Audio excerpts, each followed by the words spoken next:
Bloomberg Audio Studios. Podcasts, radio, news.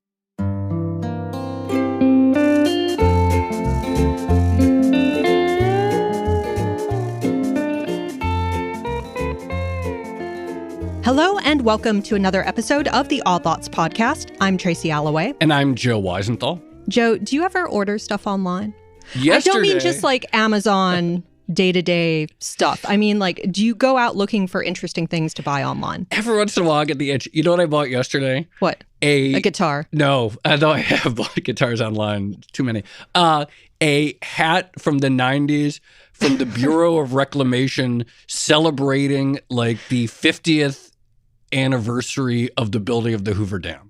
Wait, and I'm going to wear it. I want one. Yeah, it's really cool. It's a baseball cap? I'll show it to you after this. It's really cool. I'm going to wear it at our next concert, I think. It's really cool looking. I am very jealous. Yeah, it's a good one. All right. Well, I buy stuff all the time. My husband does a similar thing and buys lots of vintage, not baseball hats, but rugby shirts. Oh, that's cool. And the other day he ordered a rugby shirt off of eBay and it showed up a few weeks later, and to both of our surprise, it had come from Ukraine, and specifically a place called Zaporozhye. And it was not like a Ukrainian jersey or something like that. It just happened to be sent from It happened to be sent from Ukraine. I can't remember exactly which jersey it was, but I was kind of surprised because it was in this like perfect little box. You know, it took a while to get to the US, but not an inordinate amount of time. And it piqued my interest, and it got me thinking, how in the world is Ukraine still shipping things in the middle of a military conflict? Yeah, I mean, it's pretty striking. You know, we talked one time about pallets in the context of the war, and this idea that like logistics is the key to keeping everything going, and good, disciplined logistics, etc.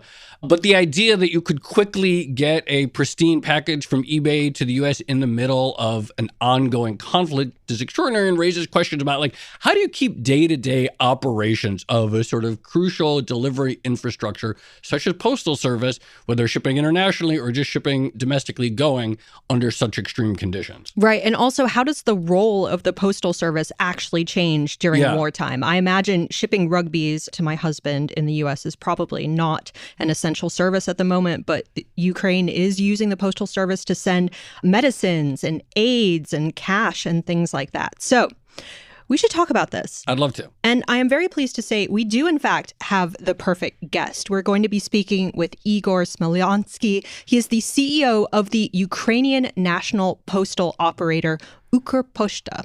And before heading Ukraine's postal service, he also worked at KPMG and Boston Consulting Group. So really a perfect Odd Lots guest, a supply chain expert with a side interest in finance. That's how I'm putting it. Let's do it. All right, Igor, thank you so much for coming on Odd Lots. Thank you for inviting me.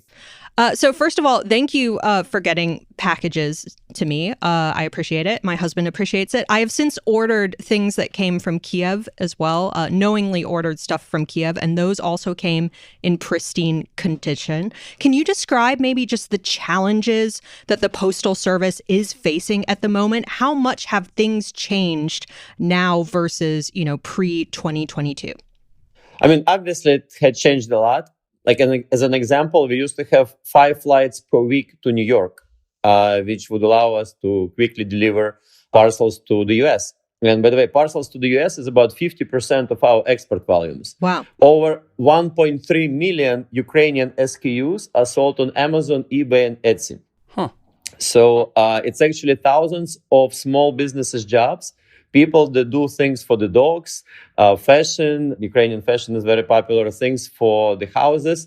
So, and we understood that if we stop delivering, these people will lose their jobs. And you can imagine during the war, you cannot get the jobs easily. And so we had to face in one day that there are no more flights.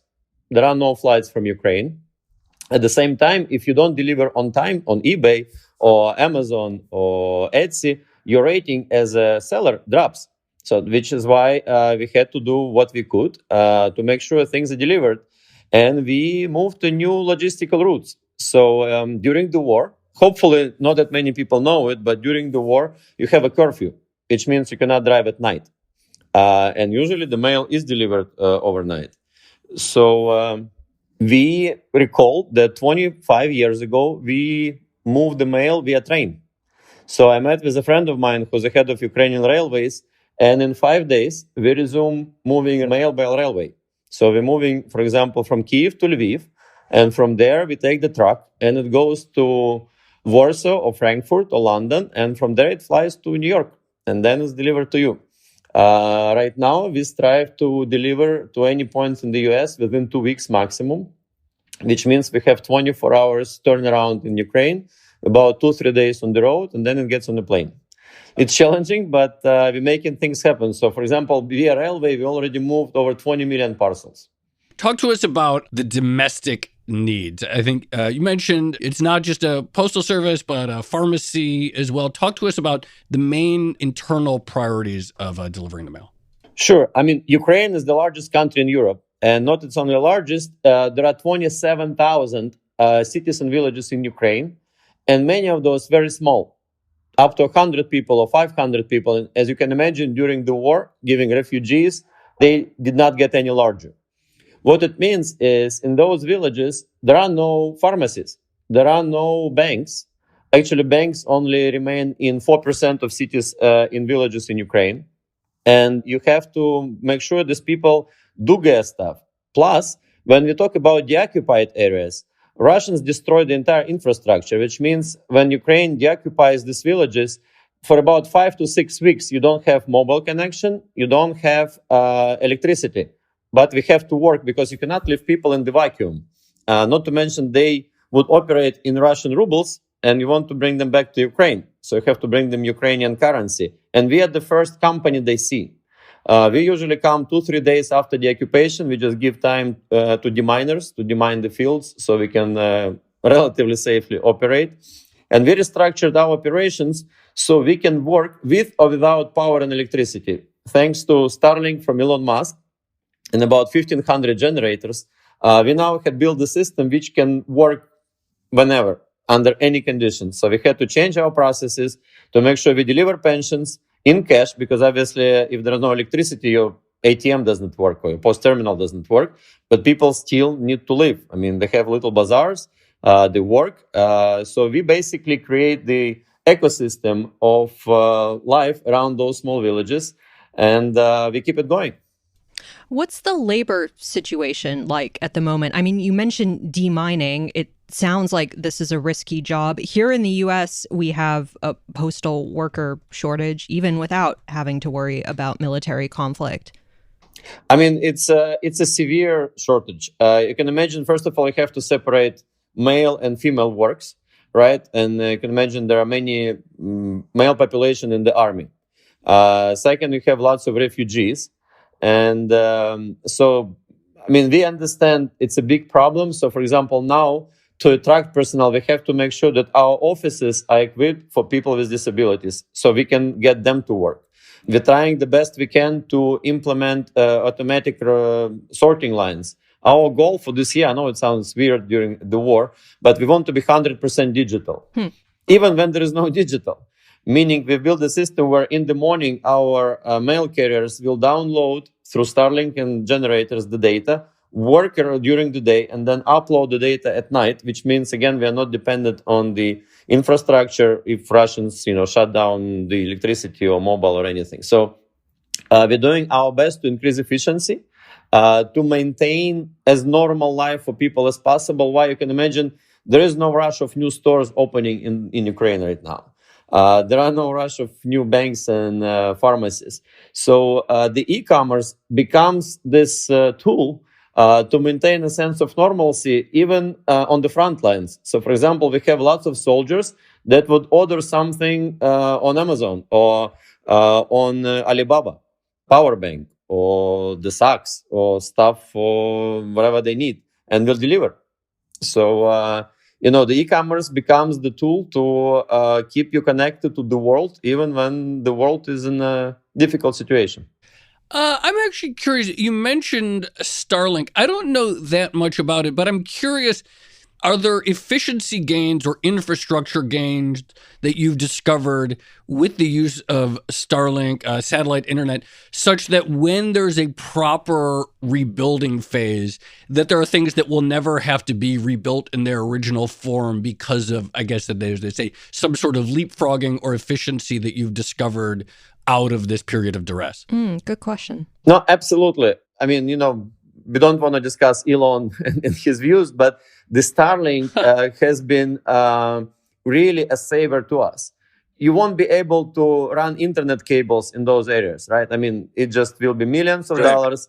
Probably it will run through the field, which you need to demine, and then Russians can bomb it again, and it can go off, etc. So via Starlink, you're flexible enough. When you combine Starlink and the generator, when you combine the two, you're basically no longer dependent on the central infrastructure, and you can provide civilized services right away. Not 5 months after the occupation, not 3 months after Russians destroyed the buildings today, like for example it was in our case. So we rebuilt it, we put up the Starlink generator, and we get back to work. So it's like a theory of broken windows. You cannot have that. You should have the services, and the Starlink allows you to have that connection to the world. So I take the point about Starlink and also switching from driving the mail to going by rail, but there must be areas that you just cannot get mail to at the moment. I mean, the occupied areas, for instance. How widespread are those, I guess, pockets of non-service? I mean, roughly 20% of Ukrainian territory is occupied by Russians. We try to be creative. If we talk strictly about the law, there is a Geneva Convention. So if Russia occupies certain area, they're responsible for well-being of people there. Obviously, knowing Russia, the word responsible is, exaggeration. So, for example, in Kherson, when Kherson was occupied by Russians, we wanted to keep Ukrainian pensions going because we wanted people to feel they're part of Ukraine. So what we've done is, for example, we knew we could not get cash to the occupied area. What we did, for example, we agreed to small shops, like, bakery shop or gas stations or barber shops, that they would give us cash and we would pay their bills on Ukrainian territories. And we would use that cash to pay, grandma and grandpa their pensions, so they would come back again to the store. And this way we kept hryvnia operation, Ukrainian currency going, even under Russian occupation. They did not understand how the hryvnia, got to the occupied area. But, when you're creative enough, you can make things happen.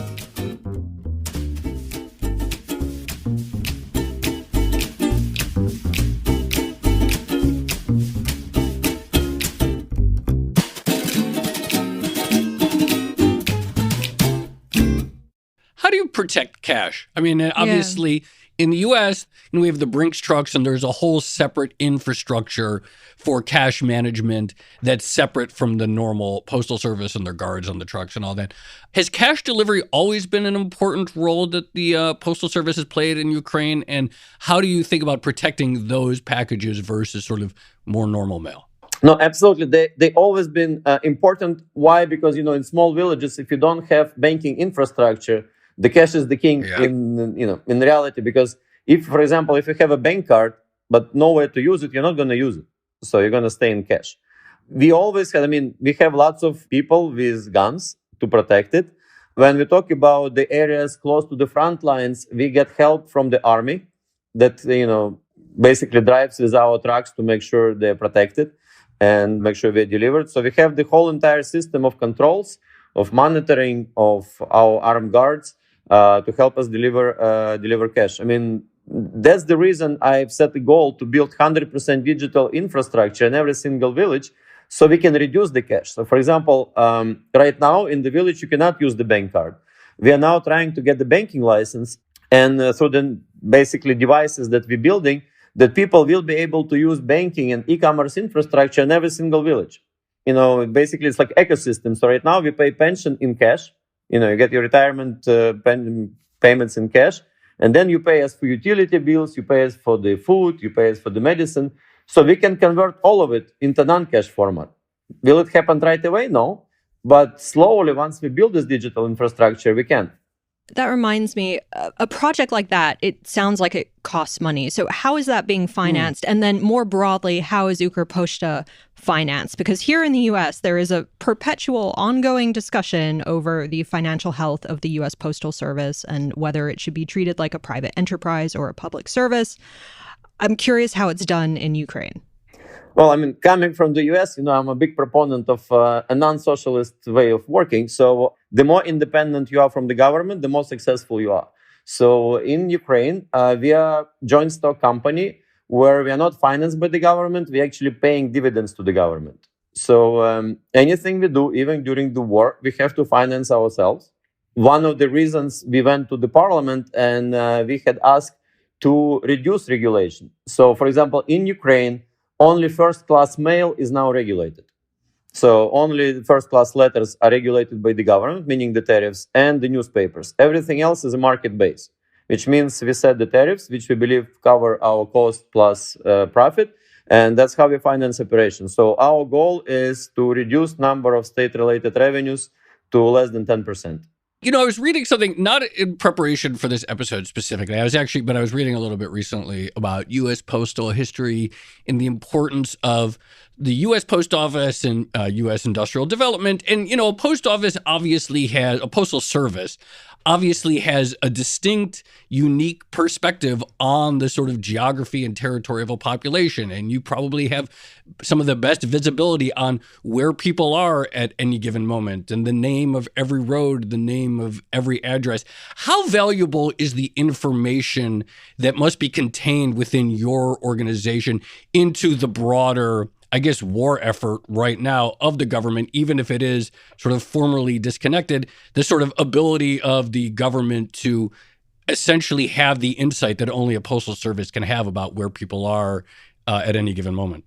I mean, in the modern world, obviously, there are different ways of getting that information. Probably the most reliable is the mobile operators, because via signal, you can exactly say how many people are in the area in any particular point and even track down how they move. Obviously, we are probably the next best choice because we physically see people. We know how many are there. We know their age. So compared to the mobile operators where they just track the signal, we actually know that, for example, people here are older, or people here on retirement, or here it's a younger population because, for example, you have 500 and 500 people in two villages, but one can have all the people in retirement and the other can have people of the younger age. For example, it's a farming village. So we have a better understanding of the economy of a particular area or how fast people are coming back. We see it, for example, in how they pay utility bills. Because, for example, you can pay utility bills online even when you left Ukraine, right? You can be right now in New York as a refugee and paying your electricity bill online, which means if you just track down the payments, you won't be able to see whether the person is actually in the village, like in Kharkiv or in Zaporizhia or there in New York. We know when we take the payments, we know exactly how many people are there, because when we bring utility bills, we know whether they are received or not. I mean, it does sound like you are working closely with the Ukrainian military. So you mentioned the demining operations, armed escorts in some cases. I imagine that wasn't the case pre-2022. Could you maybe talk about how you built up that relationship with the military? Like, what were those conversations actually like? And how do you start formalizing a structure of cooperation or information sharing? I think that's where Ukraine is stronger than Russia. Russia is all about vertical rules and all about, rules written. There is one Tsar and then you go all the way down. So the reason Ukraine was overcoming Russia at the beginning, because we are flexible. For example, our military commanders have a right to make decisions. Russians don't. I even had to negotiate with Russians. It's impossible. They don't make any decisions on the ground. Every time they have to check with Moscow. So Ukrposhta was working from day one. Throughout the war, the only day we did not work was February 24th, because I stopped all the operations because I could not understand what I can do to secure lives of people. Every single day thereafter, we continued to work, never stopped. And my day starts, we designed the procedure where my day starts, we check with the military where it's safe or not safe today to deliver. We unfortunately lost a few lives because we thought it was safe and the military thought it was safe, but Russians extended too fast in the first days of the war and we lost a few people because they attacked. So it's a standard procedure where we check with them how's the situation on the ground today, where do they think it's okay to go, and where we should, for example, cease operations. An hour ago, I got a note from the military in Kharkiv region that we should not go near certain areas today because it will be dangerous. And that's how we work in chats, in messengers, in communication, where you have to quickly make a decision. The most difficult part was, it's a war. So where do you delegate and where you make decisions like in the army? So I had to find the balance between decisions that I make and I'm physically able to make, because in terms of the US, we have like 24 states. So I had to make decisions on each and every one of them. And where do they delegate? So I built a system where I have head of regions, and they are allowed to make certain decisions. Certain decisions, they have to agree with me in different messengers, Signal, Telegram, etc. And we make it quickly, and then we go. So we're trying to be as informal as possible and as efficient as possible. Going back to some of the external aspects and how we started this conversation, and you mentioned that, did you say 50% of Ukrainian exports are to the U.S.? And, there's so much conversation about commodities exports, particularly wheat and so forth. But in terms of actual value, half of it is sort of various sales of goods to the U.S.? It's the postal exports, so to speak. E-commerce. The 50% the postal exports. Postal exports, yeah. It's e-commerce. Mainly, if Etsy, it has to be only handmade, right? So it cannot be mass-produced. So it's a handmade things. Not sure whether the baseball shirt was handmade, but it wasn't. But I am aware on Etsy there's like amazing handmade like fabrics and embroidery that come from Ukraine. Dog clothes. I'm not saying I'm buying dog clothes for my corgi, but I know they are there. But I also noticed that on your website, there's a whole section right on the front page, Start a Successful International Business. And it has guides and videos like how to set up a business and sell on Etsy, how to set up a business and use Shopify. So right there, like, have these long been things, or is this something that you helped accelerate and implement? Or has this been long part of one of the services that the post office focuses on? No, it's actually the project we are very proud of. We actually got award as the best sustainable postal operator in the world, because that's how we get people. Imagine people in the smallest village. Sometimes they do wedding dresses for $5,000 and sell it in UK or in the US. You can imagine it's a huge part of the local economy. Or right now, many of our military guys in the trenches, they dream after the victory to set up their own business. So they're watching those videos in the trenches and think about their business that they will open once they're back.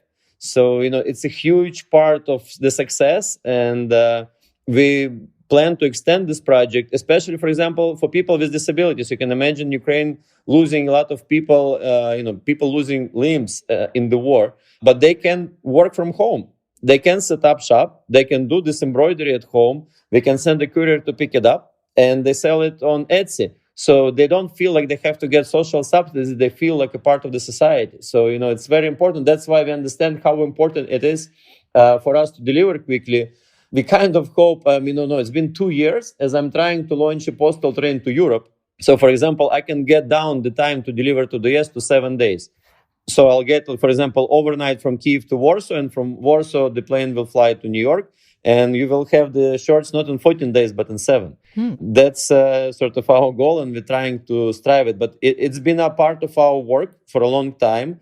Some of it has been helped by the war, because you probably heard about our famous stamps. I was about to ask, speaking of new businesses, yes, you also sort of have one in the form of these new edition stamps. Yep. And we actually got the prize from eBay as a rising star, because we maintain delivery standards global worldwide.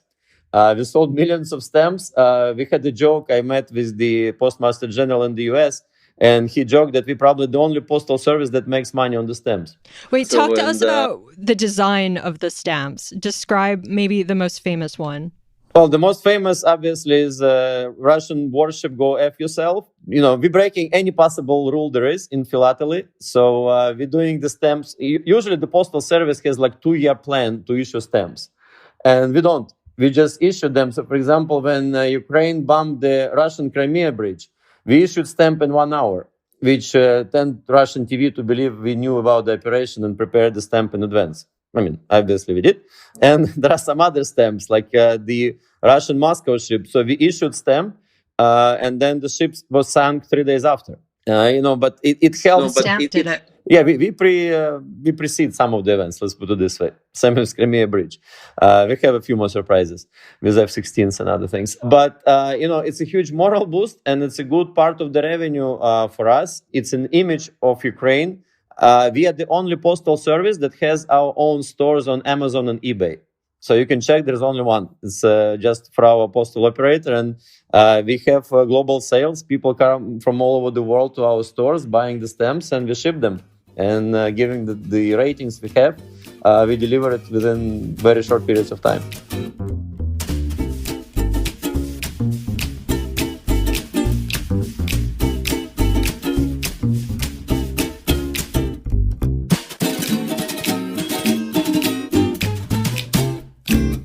Joe, I have to say, I think the Russian warship Go F Yourself stamp, that must be the only stamp in the world that has a depiction of a middle finger. I think. I could be wrong. Yeah. But I would guess. Well, we made it to the Daily Show, so, it probably was the only stamp that made there.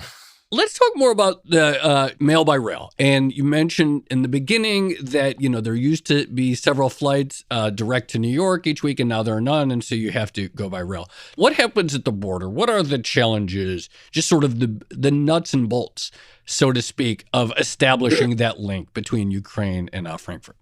I mean, obviously, the main challenge is that, the border was made for the trucks. And the huge part of the Ukrainian exports and imports was done by the sea, because Ukraine is a sea country, right? We have a Black Sea, was done by air.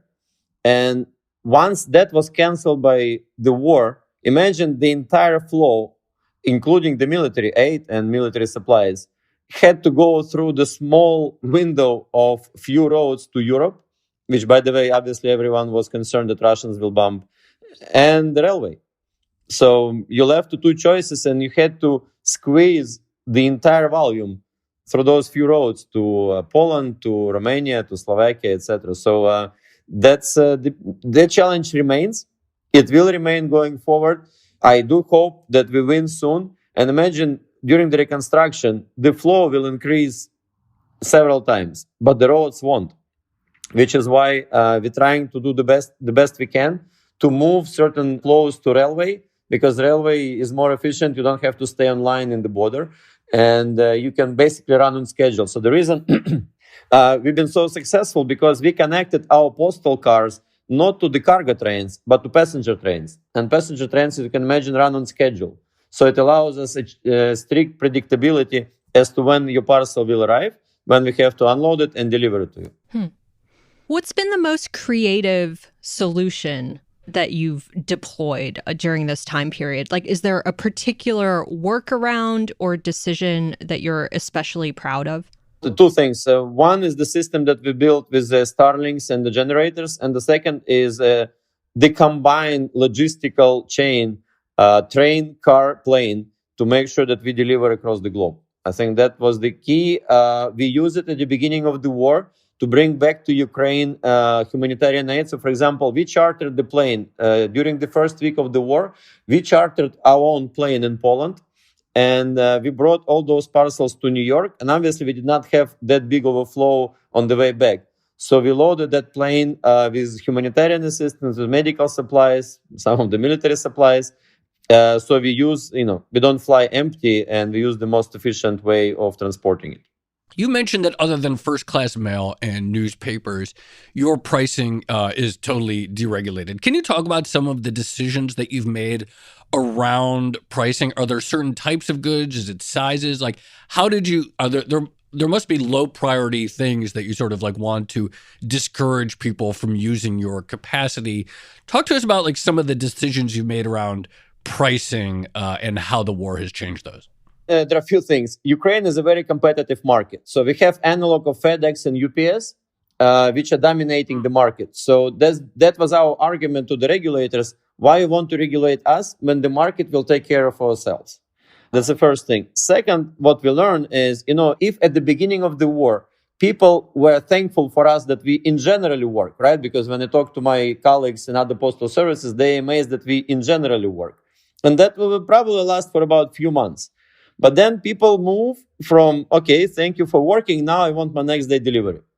And, the expectation grow, which means we have to deliver. We have 2 sets of tariff, which is next day and 2 5 days, to make sure we distinguish between cheap goods and, I guess, more immediate needs, which people need fast. So that's our sort of value proposition that you can choose. Our competitors have only 1 tariff. So it's just express next day. So imagine how competitive the market is even during the war. We're striving to achieve next day delivery, even the country as large as in Ukraine. So, for example, for me to deliver from Uzhhorod, which is close to Poland and Hungary, to Pokrovsk, which is close to the front line, we are using the truck to take it to Lviv, load it on the train. The train brings it to Dnipro at 10 a.m. We sort it for 2 hours. We get it on track, and at 3 p.m. it's in Pokrovsk, which is the other side of Ukraine, I think, few thousand kilometers. But again, that's what people expect, and that's what we need to deliver. We just try to price it. I mean, in general, it's very cheap. So, for example, it's like $1 next day delivery for up to 1 kilo. Do you get any pushback from people in terms of price increases, or is it generally accepted that these are exceptional times and so the price is sort of justified? It depends on the price. So, for example, when a person pays $500 for a computer, do they really care whether the delivery is $3 or $5? No, they don't. They want it to be delivered next day. If it's a mom that, mom's exchanging clothes for the kids, they're okay to wait. Or if it's a medicine. So if it's a medicine that you need the next day because you're really sick, we need to deliver next day. If you have some kind of chronic illness and you get your medicine every month the same day, we can plan it in advance, right? So we can, the reason we have to be flexible is we offer the client a choice. You can pick cheap or you can pick more expensive, depending what fits your needs. But people do want quality. I mean, with e-commerce, it's immediate gratification. So I order today, I want to get it tomorrow, even if it's a war. Obviously, we're having this conversation about the extraordinary challenges of delivering the mail during a war. When the war started, the entire world was still in the throes of the broader, I guess, supply chain crisis. Spring 2022, there's still all kinds of parts for every type of thing were missing, and pallet scarcity and container scarcity due to COVID and everything. How did that affect you, and what have you seen on that front since then in terms of parts that you need, equipment that you need, and so forth, just to run your operation? I thought we prepared during COVID and we adapted. But then when the war starts, the situation becomes even worse. For example, we've been buying trucks from Belarus. Now, Belarus is an enemy. Yeah. How do you get the parts for the trucks? How do you get the parts for Russian trucks? We're now running a procurement for the new trucks. The issue is, do you let China company participate or you don't? Do you let them participate if they stay in Russia?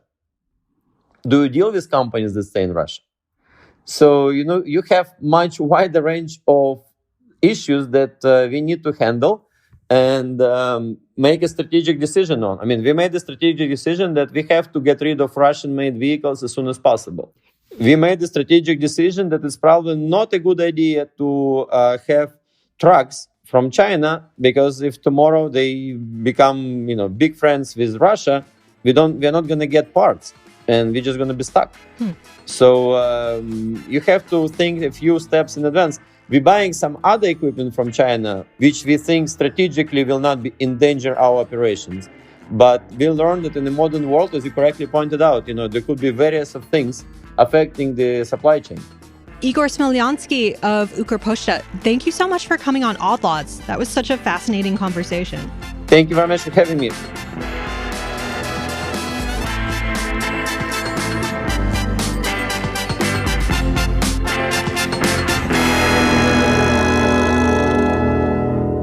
So, Joe, I found that an absolutely fascinating conversation. Not to get really philosophical, but the theme that kind of jumped out at me is it's sort of like simultaneously globalized and also deglobalized. Yeah. There's nothing more deglobalized than war and a country invading another country, it feels like. But at the same time, hearing Igor describe the importance of e-commerce to the Ukrainian economy, the idea that there are soldiers in the trenches who are coming up with business plans for a small business on Etsy it kind of blows your mind in some ways. And there's such a tension there between the war zone and then that like globalized, you order something online, you expect it to get it the next day kind of aspect of the economy. Yeah, thinking about villagers in Ukraine going online and figuring out how to set up a Etsy shop or an Amazon shop or your Shopify makes the world feel very small and feel very familiar. And so I thought that was striking.